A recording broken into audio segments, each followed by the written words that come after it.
Well, I think we have to go all the way back to the Old Testament and all the way back to Noah, in fact. Civil government was kind of God's solution to a problem. And if you remember the situation with Noah, Noah had lived during a time when there was extreme violence on the earth. And the extreme violence is what led to God's judgment against mankind with the flood. And so when Noah exits the ark after the flood, God for the first time grants or gives man or authorizes man to actually have control or power over other men. So we have a situation where originally when we were created, when we were made in the garden, we were all made in the image of God. None of us had authority over one another. We were all independent. We all answered to God.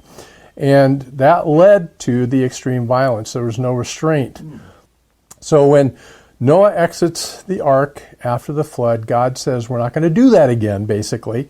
And he tells Noah that he's going to require from men that they hold other men accountable for the lives of people. Because to attack a man unjustly is essentially an attack on the very image of God. So God took it as it was an actual attack on him to use unjust violence against other men. And so we have really the institution by God of civil government, in other words, of the authorization for men to have authority over other men as a way to restrain evil. God doesn't specify how man was to do that. All he did was say that if there's a murder, right, that you guys have to figure out how you're going to hold the murderer accountable, and that God would hold them accountable for holding the murderer accountable. It's interesting, God gives us a lot of freedom in a lot of areas. He kind of tells us what he expects, but then he gives us freedom to sometimes figure out how we're going to solve the problem. And so God's concern was simply to make sure that there wasn't such violence as what existed on the earth before the flood, and he gave very broad parameters to Noah to say, you guys are responsible, and it was kind of like he told them they had to figure out how that was going to happen.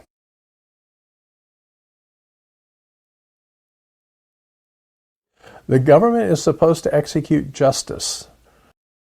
Now we get to what's interesting, right? Because you hear that a lot today. Everybody's really excited about social justice today, but social justice is neither social nor just, right? Justice has an objective definition, if you will.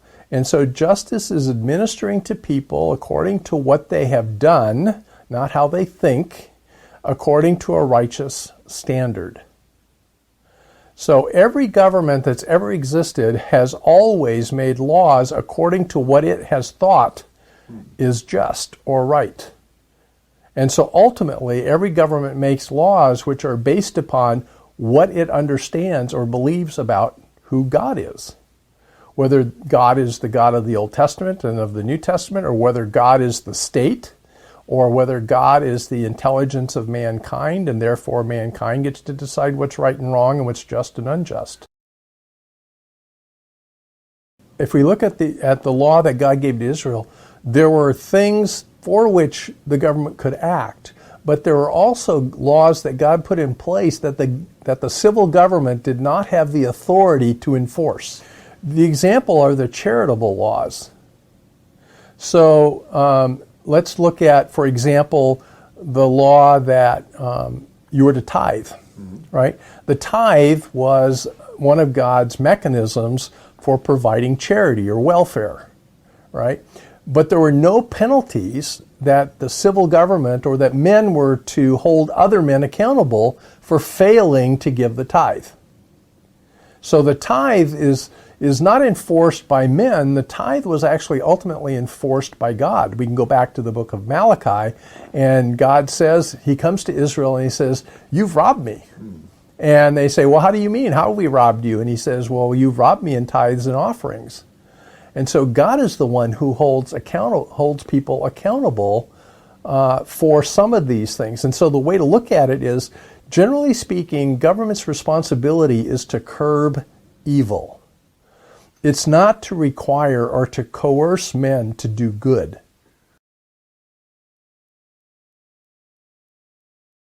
Ultimately, the people do.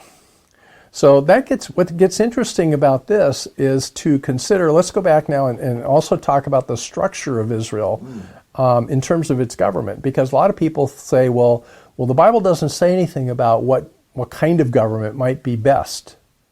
All right? And so I go back and I look at how did God structure Israel's government?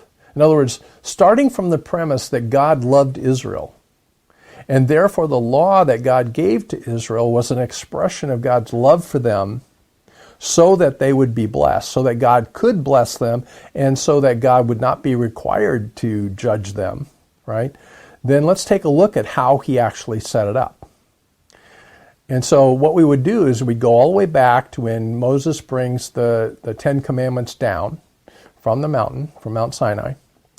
And the first thing that you notice is that God does not impose his will on Israel. God gives Israel the opportunity to say no.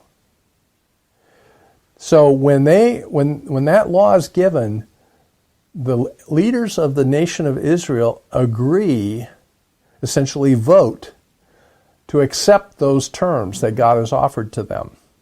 God does not coerce, does not twist, he doesn't force them to accept the law.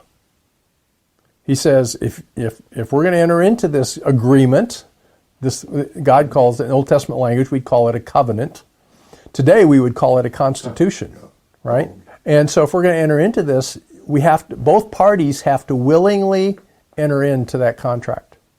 So God willingly entered into that contract with Israel, and Israel voluntarily entered into that contract. So that's the first thing, is that there's an agreement that goes on by which the people consent to that government. So that's the first thing. Now, there's another aspect of Israel's civil polity, right, that sometimes we just also scrape right over. And that is, and in fact, we would even go back prior to Moses to bring this up. And that is, we go all the way back to Jacob. Jacob had 12 sons, right? And the tribes of Israel grew out of that. And it's interesting that as God forms Israel into a nation, he does not obliterate the tribal distinctions.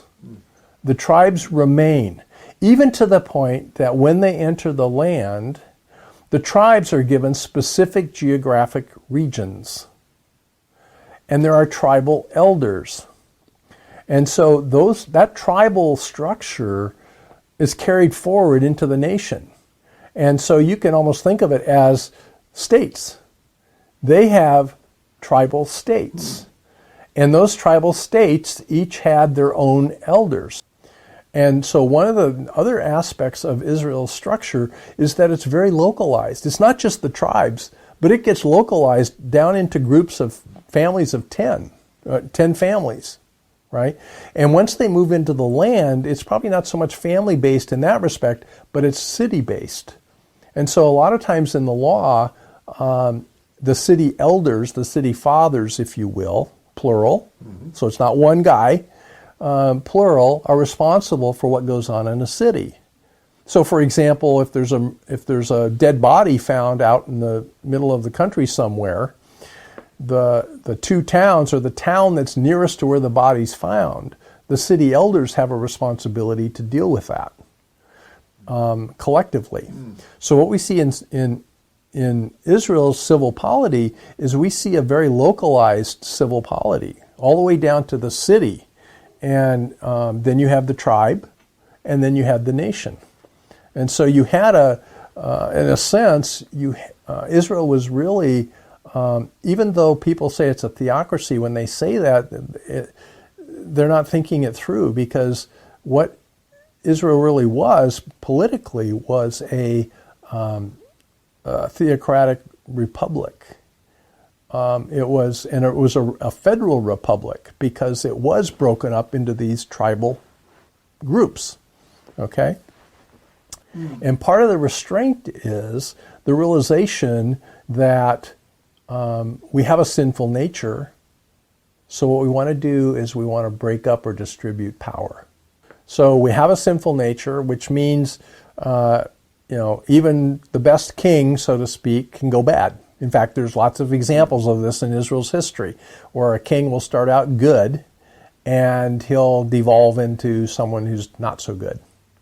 And so there's just ample evidence of this throughout history, that people can start out with the best of intentions, but once they get power, then they can trample on the rights or oppress other people.